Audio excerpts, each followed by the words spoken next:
Hi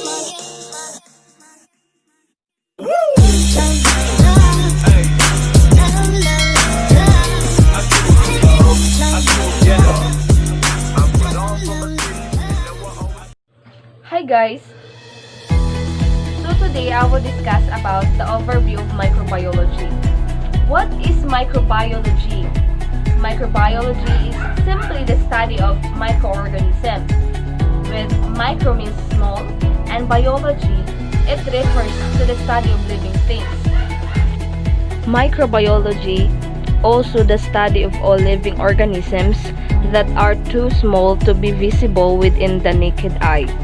This includes bacteria, viruses, fungi, protozoa, algae, archaea, and prions. They are called microbes. These microbes play key roles in nutrient cycling, biodegradation, climate change, food spoilage, the cause and control of diseases, and biotechnology. Microbes are microscopic, single-celled organisms like bacteria and fungi. Although they are often associated with dirt and disease, most microbes are beneficial. For example, microbes keep nature clean by helping break down dead plants and animals into organic matter. Microbes discovered in 17th century. First observed by Anton van Leeuwenhoek, who is the father of microbiology. He used homemade microscope to discover the invisible world of microorganisms. There are 5 branches of microbiology. First, bacteriology, the study of bacteria. Mycology, the study of fungi such as yeast and molds. Protozoology, the study of protozoa. Psychology, the study of algae. Parasitology, the study of parasites. Immunology, the study of immune system. Virology, the study of viruses. And last, the nematology, the study of nematodes such as roundworms. The branches of microbiology can be classified into 2 branches, which is the pure and applied sciences. Theoretical or pure microbiology is a branch that deals with application of microorganisms in the field of science for the production of human beneficial products such as medicines, antibiotics, vaccines, enzymes, and biotechnological products. And the last is practical or applied microbiology. Under of it is the exploitation of beneficial microbes and control the activities of human microbes. Genetic engineering is an example of microbiology, and it is primarily considered a field of applied microbiology, that is the exploitation of microorganisms for a specific product. So then, there are other types or branches of microbiology. First, medical microbiology. It is the study of pathogenic microbes and the role of microbes in human illness. Louis Pasteur, a French biologist, microbiologist, and a chemist, renowned for his discoveries of the principles of vaccination, microbial fermentation, and pasteurization. And Robert Koch, a German physician and microbiologist. These 2 are the greatest figures in medical microbiology and in establishing acceptance of the germ theory of disease. Medical microbiology, also known as clinical microbiology, is a subdiscipline of microbiology dealing with the study of microorganisms such as parasites, fungi, bacteria, viruses, and prions that are capable of infecting and causing diseases in humans. The medical or clinical microbiology plays a critical role in diagnosis and management of patients with lower respiratory tract infections. By providing pathogen detection and identification and susceptibility testing, the laboratory provides the basic of optimal empirical antimicrobial therapy and individually tailored regimens. Agricultural microbiology is a branch of microbiology dealing with plant-associated microbes and plant and animal diseases. It also deals with the microbiology of soil fertility, such as microbial degradation of organic matter and soil nutrient transformations. So there are 4 types of soil microorganisms. First, bacteria, more dominant group of microorganisms in the soil and equal to 1/2 of the microbial biomass in soil. Second, actinomyces, intermediate group between bacteria and fungi, numerous and widely distributed in soil. Third, fungi, more numerous in surface layers of well-irrigated and cultivative soils, dominant in acid soils. And last, protozoa, play an important role in mineralizing nutrients, making them available for use by plants and other soil organisms. The following are the importance of soil microorganisms: involved in nutrient transformation process, decomposition of resistance components of the plant and animal tissue, and role in microbial antagonism.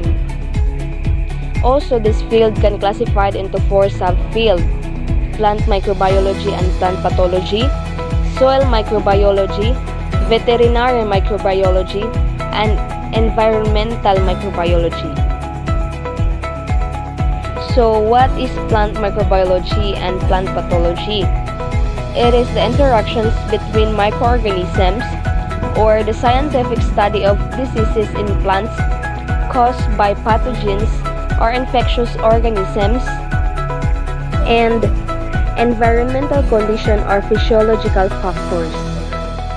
Organisms that cause infectious diseases includes fungi, oomycetes, bacteria, viruses, viroids, virus-like organisms, cytoplasma, protozoa, nematodes, and parasitic plants.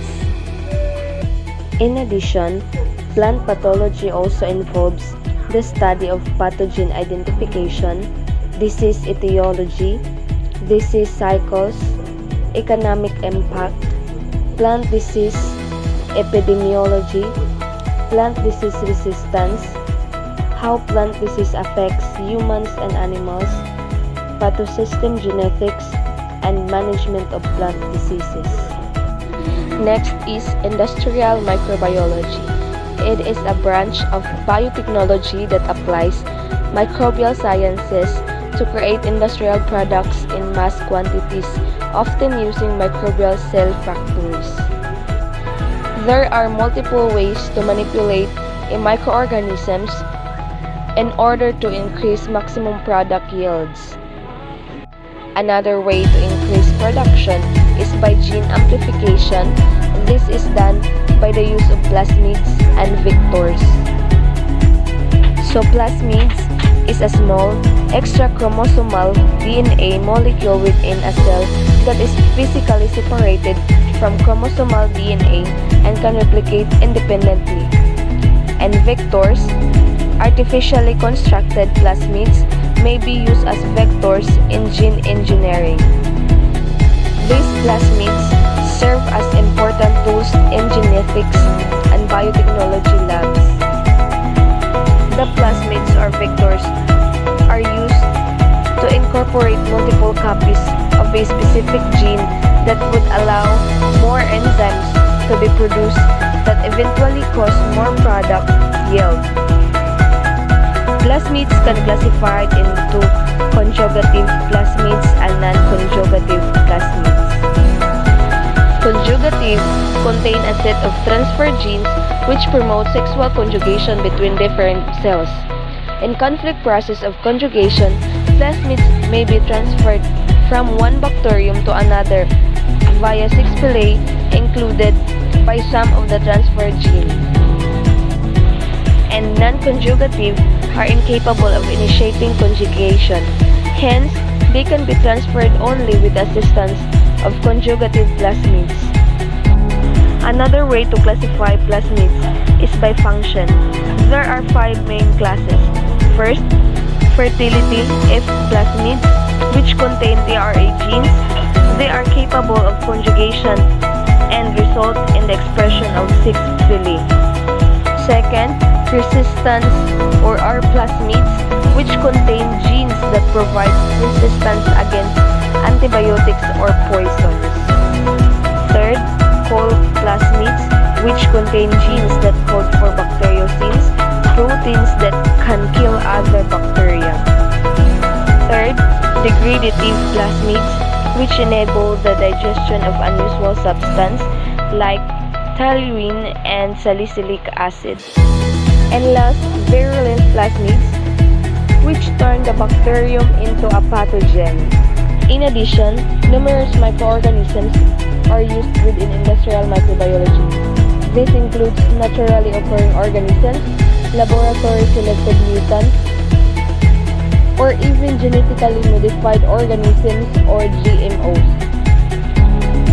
And last is food microbiology. It is the study of microorganisms that inhabit, create, or contaminate food. This includes the study of microorganisms causing food spoilage, as well as pathogens that may cause diseases, especially if food is improperly cooked or stored. Food safety is a major focus of food microbiology. Numerous agents of disease and pathogens are readily transmitted via food, which includes bacteria and viruses. And fermentation is one of the methods to preserve food and alter its quality.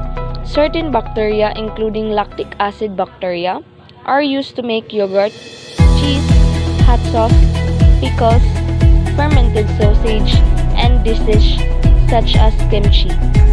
A common effect of these fermentations is that the food produced is less hospitable to other microorganisms, including pathogens and spoilage, causing microorganisms, thus extending the food's shelf life.